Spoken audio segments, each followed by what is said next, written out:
Hey everyone, it's Magdal. Welcome back to my channel. Today I'm taking you on an unforgettable journey to one of the world's most breathtaking natural wonders. We'll be exploring the world famous Niagara Falls from the Canadian side. Trust me, the Canadian side has the best view of the falls. If you're thinking, isn't it just a big waterfall? Well, no, it isn't. It's like Mother Nature decided to turn on the world's biggest faucet and forgot to turn it off. According to NASA, about 2.8 million liters of water falls over Niagara Falls per second. Can you imagine how much water that is? The falls are not just beautiful to look at, they are awe-inspiring, especially when you journey into the falls. Feel the mist created by the falls and hear the powerful sound the water makes as it hits the ground. Niagara Falls is actually made up of three waterfalls: the Horseshoe Falls, the American Falls, and the Bridal Veil Falls. The Horseshoe Falls, which is located on the Canadian side of the border, is the most impressive and powerful, with over 168,000 cubic meters of water flowing over the edge every minute. Just to paint a clearer picture, Niagara Falls is located on the border of the US and Canada, so each country has one part of the falls on their side. But Canada got the front row seats to this watery spectacle. Here is a fun historical fact I bet you didn't know. Niagara Falls has been around for about 12,000 years. That's older than your grandpa's jokes. It formed when glaciers receded at the end of the last ice age. Talk about a long-lasting souvenir from Mother Nature's ice party. Millions of people from all over the world, including America, travel to Canada every year just to see the view of this amazing waterfall.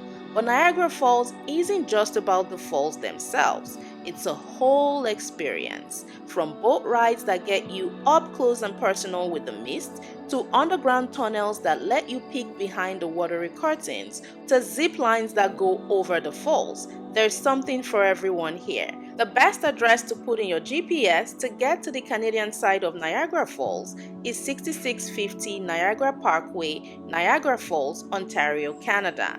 There is ample paid parking around the falls. However, you might be unable to find parking during peak times due to the sheer number of tourists visiting the falls. In this case, you can use the public parking facilities not too far away from the falls.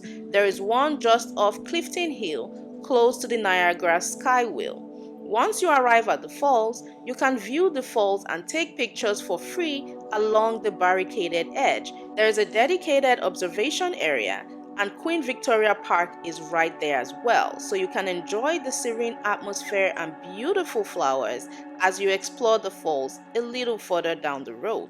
You can also view the falls for free from within the Table Rock Center if you prefer indoor viewing. To get close to the falls, you'll need to purchase a ticket to one of the attractions that takes you close to the falls. The most popular attraction here is the Hornblower boat ride into the falls.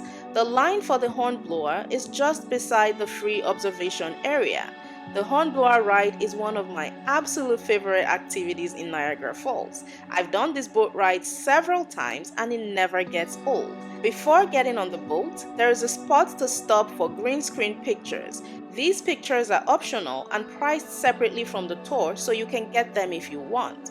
They also give you a red poncho to cover your clothing to prevent them from getting wet from the mist. Once you board the boat, it takes you up close and personal with the falls, and trust me, it's a thrilling experience. The mist is so heavy, it feels like rain. The boat ride itself is a lot of fun because of the energy from the other tourists. It's electric.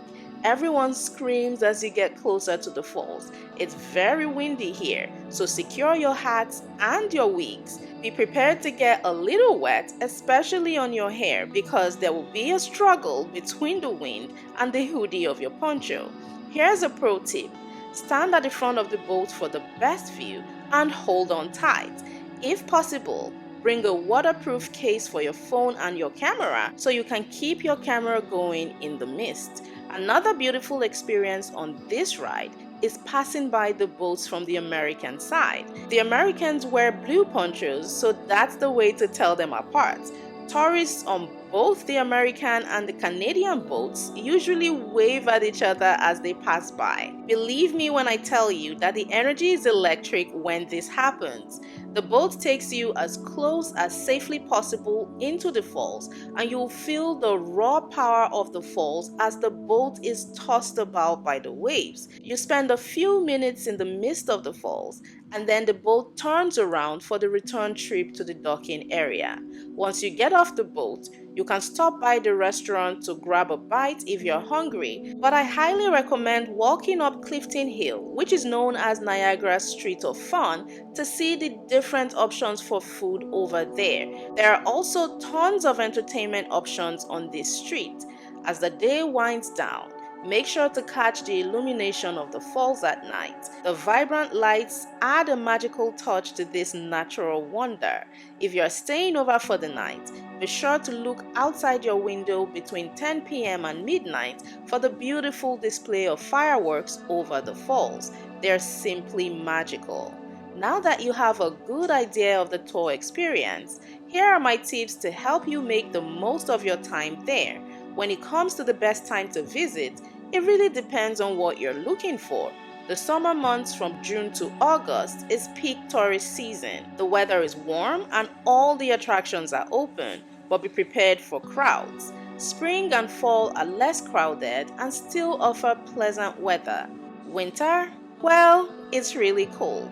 If you don't mind bundling up like a human burrito, then you might be treated to a magical frozen landscape. However, keep in mind that the falls might not freeze over in the winter if the temperature doesn't drop low enough to freeze the massive volume of water in the falls. That aside, the entire area gets decked out in millions of twinkling lights, so it might be worth braving the cold. Now let's talk about what to bring with you. Comfortable shoes are a must. You'll be doing a lot of walking and nobody wants blisters ruining their Niagara experience.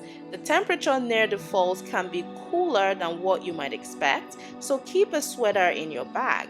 Don't forget your camera. You'll want to capture every moment of your adventure. Buy your tickets online in advance. Not only will you save some cash, but you'll also save time. You'd rather spend that time gawking at the falls or walking around Clifton Hill than standing in a ticket line. One last tip, arrive early. Not only will you beat the crowds, but you'll also get to see the falls in the soft morning light. It's like nature's own Instagram filter. Plus, you'll have more time to explore all the other attractions.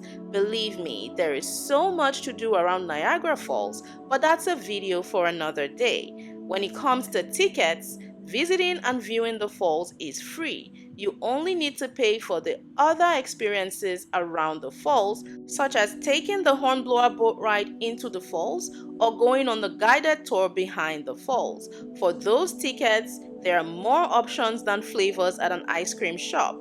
There's a link in the description box of this video to the available ticket options for those who want to check it out. Thanks for joining me on this tour of Niagara Falls, Canada. If you enjoyed this video, don't forget to like, share, and comment below with your favorite Niagara Falls experience. Your comments might just inspire someone else's Niagara Falls adventure. Make sure your notifications are turned on so you'll be the first to know when I upload a new video. Thanks for watching, and until next time, stay awesome and keep exploring.